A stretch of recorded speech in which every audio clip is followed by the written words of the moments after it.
So this week, brackets, we're going to talk about travel insurance. So a lot of people still want to travel and go on vacation.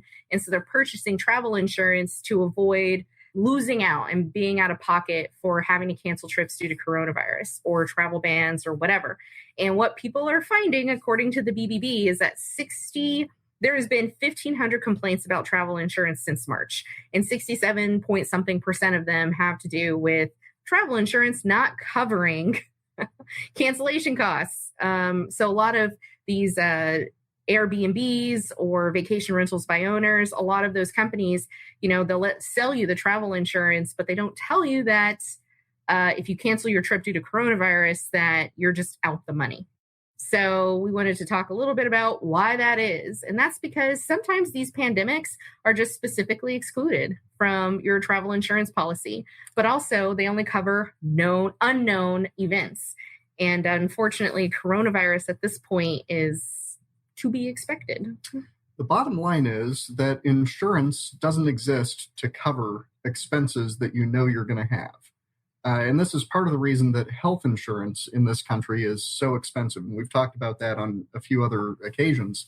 And it's something that I keep bringing up. Health insurance is unlike every other kind of insurance because with health insurance, you expect to have claims. You expect that the insurance is going to be paying out a bunch of money for you regularly. Well, obviously, your premiums can't be less than the anticipated cost that'll be paid out on the policy. Well, it's the same with travel insurance. If the expectation is that you're very likely to have to cancel your trip, and that's going to cost a whole bunch of money, and the insurance is going to have to pay out on that policy, then it's going to be pretty expensive insurance. Or they're just going to have to exclude all that stuff from coverage because they can't be paying out more on average on these policies than what people pay in the premiums for them. And if you've ever looked, travel insurance is dirt cheap. It's so cheap that even if you think it's not a good policy and you're probably not going to use it, you might as well pay for the travel insurance because you never know what might come up. For $20 or $50, you may be able to get good insurance for a pretty expensive trip. But that's the catch. If you're paying $50 for the policy premium, obviously the insurer cannot be counting on there being a 20 or 50% chance of having to pay out on the policy due to coronavirus. So when something like this happens, they're going to rely either on existing policy exclusions in their documents or they will have changed their documents by the time you've scheduled these vacations. Now, if you scheduled your vacation before coronavirus hit and you bought the insurance then you may be in a better position.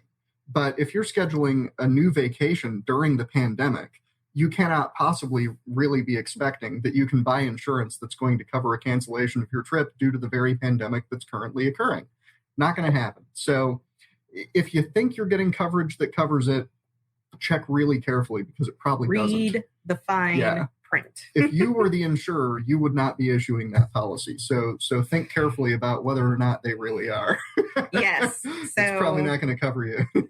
So travel insurance really isn't a racket, but I feel like a lot of people think it is. Yeah. So just make sure you read your policy when you're booking. And sorry if you're losing money. There really isn't a whole lot anyone can do.